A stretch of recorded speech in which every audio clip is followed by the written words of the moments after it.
Oi, gente, boa tarde. Boa tarde para o sexto ano B, boa tarde para o sexto ano A. Hoje a gente vai para a última aula, tá? Terça-feira, amanhã, dia 15, vocês estarão aí de férias. Aí voltamos só no dia 15 de maio.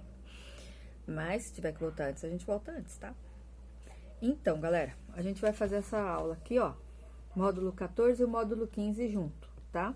A gente vai falar sobre a variação linguística e o resumo. Tem uma surpresinha aí pra vocês no final, tá bom? Fiquem aí. O que é uma variação linguística, né? Vocês estão vendo essa foto aqui?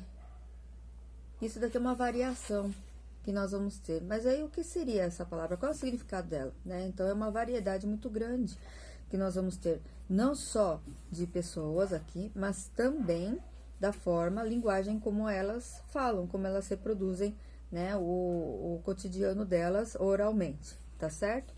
Abrindo a página aí, galera, pois tem o texto para vocês lerem, deem uma lida, por favor, tá? Vocês têm aí variedades do português brasileiro. Por que português brasileiro? Porque a gente tem o português europeu. Então, tem o português lá de Portugal, que é mais cantado. Ele é uma língua um pouco mais... ela é pura lá, né? Agora, aqui no Brasil, o que aconteceu? Aqui no Brasil, nós tivemos uma modificação nessa língua de português do Portugal, europeia. Por quê? Porque nós tivemos a mistura dos imigrantes. Então, a gente não vai esquecer também do pessoal que foi trazido lá do continente africano, né?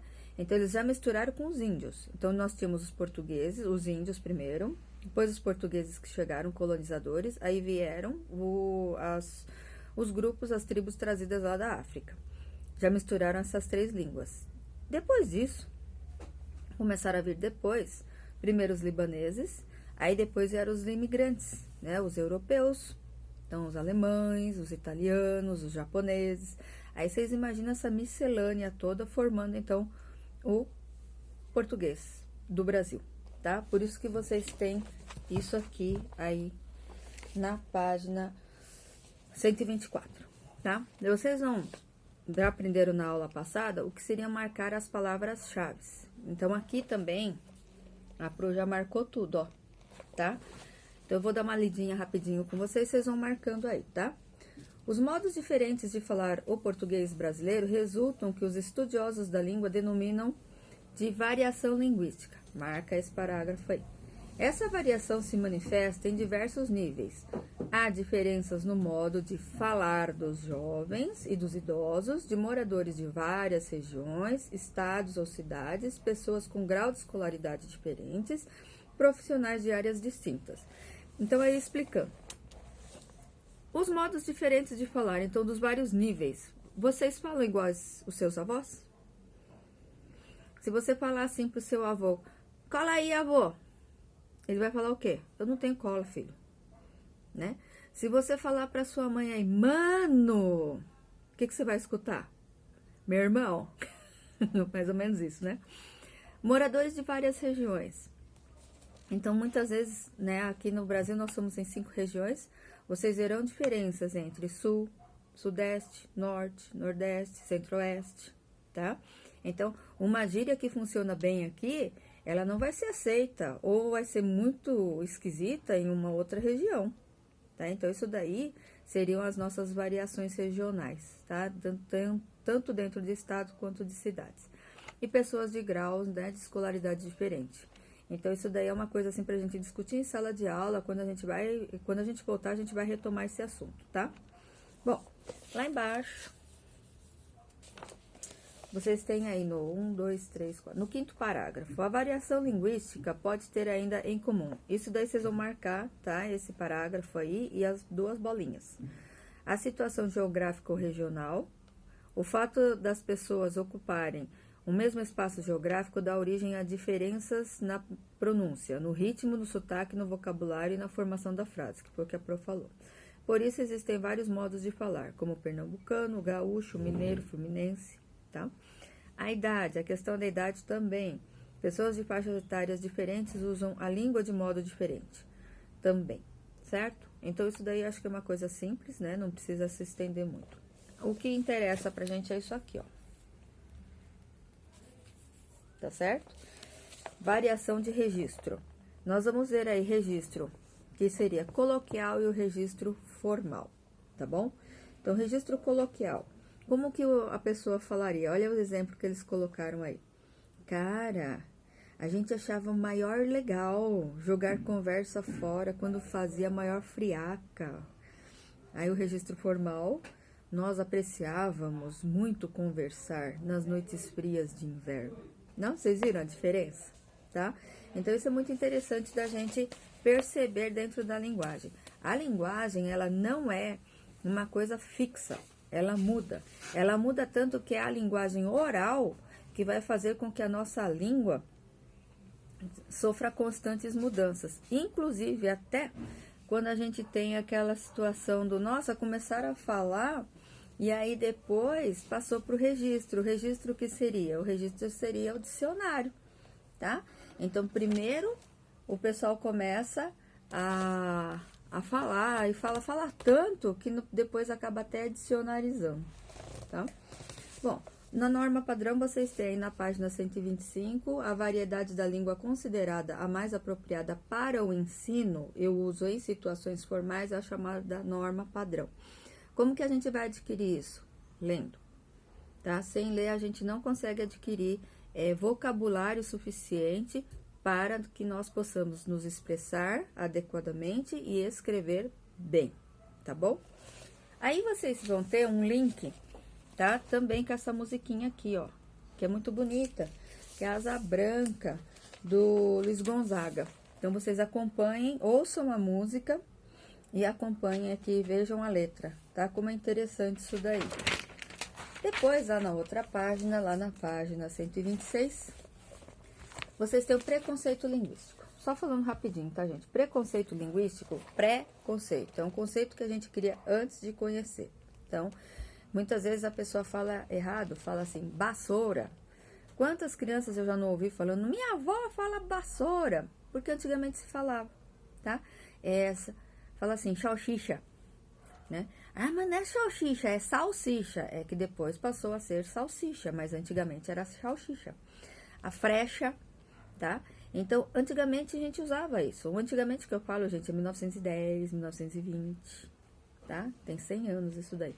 Então, a gente tem que saber de onde que veio, né? A linguagem, para depois vocês falarem assim, ah, mas não existe, mas existiu. Foi utilizado. É que nem a gente falar assim, menos. Tem muita gente que fala, ah, tem menos gente aqui. Aí você fala que vai ser da concordância. Não, não é de concordância. Isso daí foi utilizado em 1880. Depois disso não foi utilizado mais, tá? Então, para falar que, ah, em 1980 tá logo ali, ó, né? Faz pouquinho tempo, é um tirinho, tá?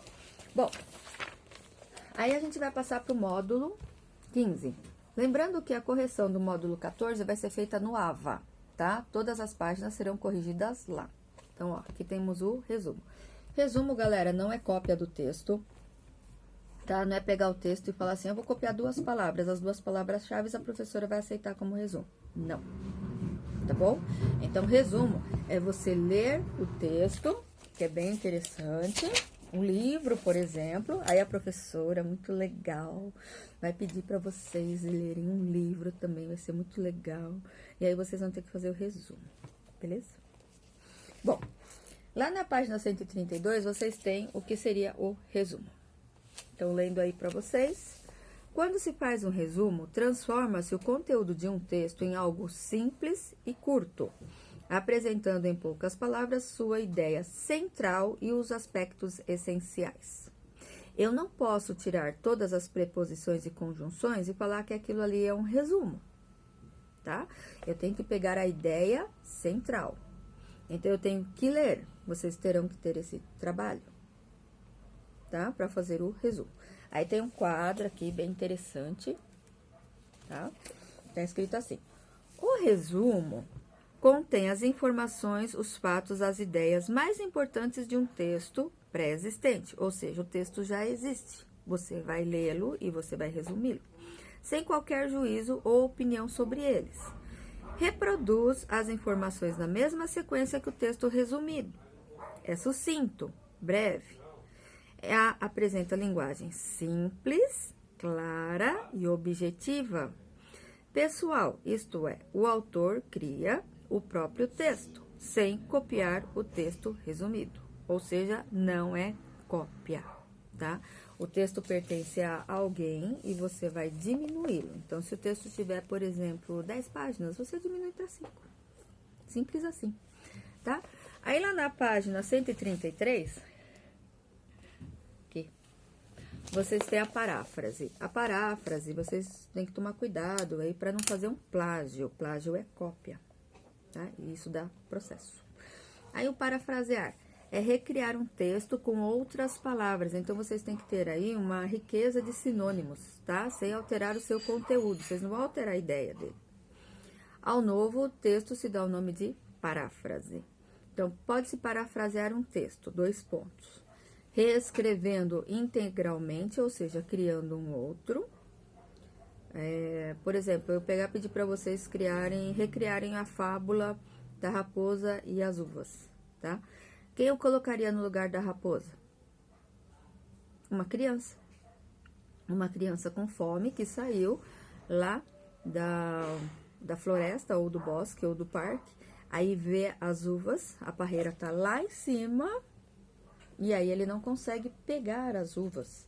E aí, como ele fica muito chateado, muito sem graça de falar, eu não consegui, ele fala assim, tá verde, eu não vou pegar isso aí, vai me dar dor de barriga. Então, é a famosa frase do quem desdenha quer comprar, tá? E, no caso da paráfrase, vocês teriam assim, ó, trocando as palavras por sinônimos, tá? Tem a mesma significância. Sem alterar a sintaxe, disposição das palavras na frase e nos parágrafos. Se começou com sujeito, continua com sujeito, tá? Sujeito, verbo ou predicado, tá? Do texto original, ok? Então, é isso. A gente já viu, né, o que seria aí a atividade. Essa atividade aqui com vocês, nós vamos fazer depois, tá? Não se preocupem, nós vamos fazer tudo, ok? Posso até pedir como trabalho aí de prova mensal, na prova mensal de férias. Não vou fazer essa maldade com vocês, vou fazer outra, tá?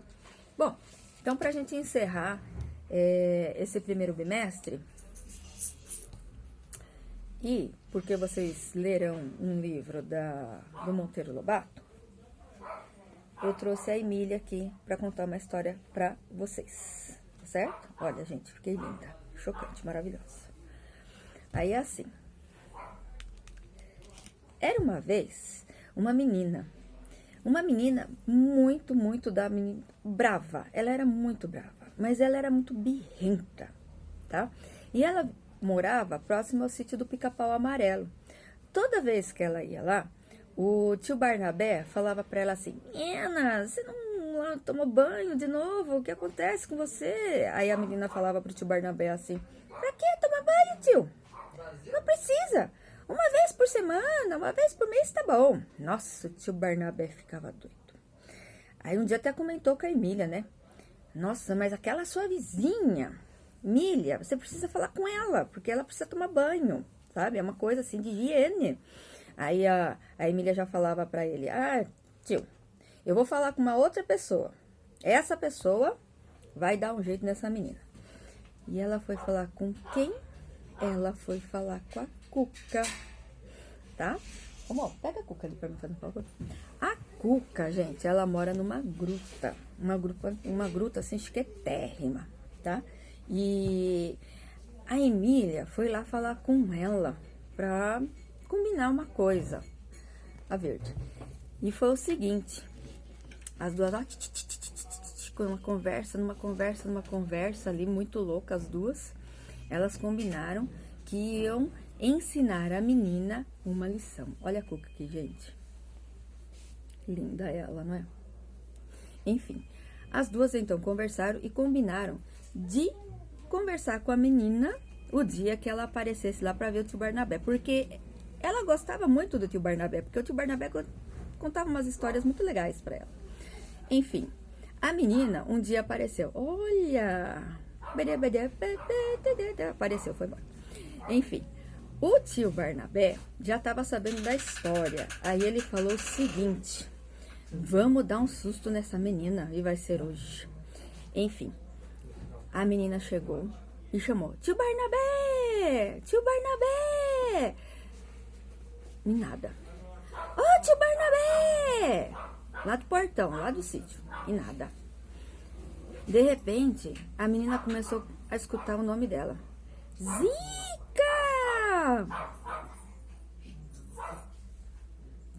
Ô, Zica! Não, mas quem que tá me chamando? Né? Quem que tá me chamando? Não, eu só vim aqui ver o tio Barnabé. Que negócio é esse de ficar me chamando assim desse jeito? Falando meu santo nome em vão? Aí ela olhou assim pro lado, olhou pro outro, não viu ninguém. Aí ela foi escutando aquela vozinha ardida, né? Zica! De repente a menina olhou. Ah! Nossa senhora, que susto que ela levou. Oi, Zica! Oi, quem é você? Eu sou a Cuca! A Cuca?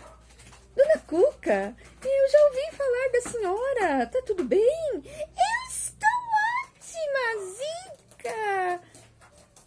Como você sabe meu nome? Ah, eu sei muitas coisas, menina. Sabe o que eu vou fazer com você hoje, Zica? Não. O que a senhora quer comigo hoje, Dona Cuca? Eu vou comer você. Por que você vai me comer? Porque eu estou com fome. E esse seu cheiro de criança que não toma banho. Eu adoro. Você adora cheiro de criança que não toma banho?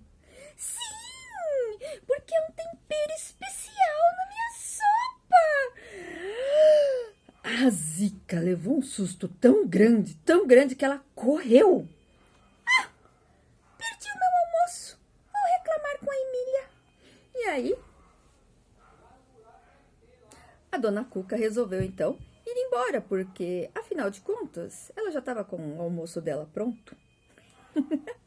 Bom, galera, isso aqui foi uma historinha lá que eu inventei, tá? Porque eu fui contar a história uma vez numa escola e o pessoal falou que tinha um problema de uma menininha, menininho também, que não tomava banho.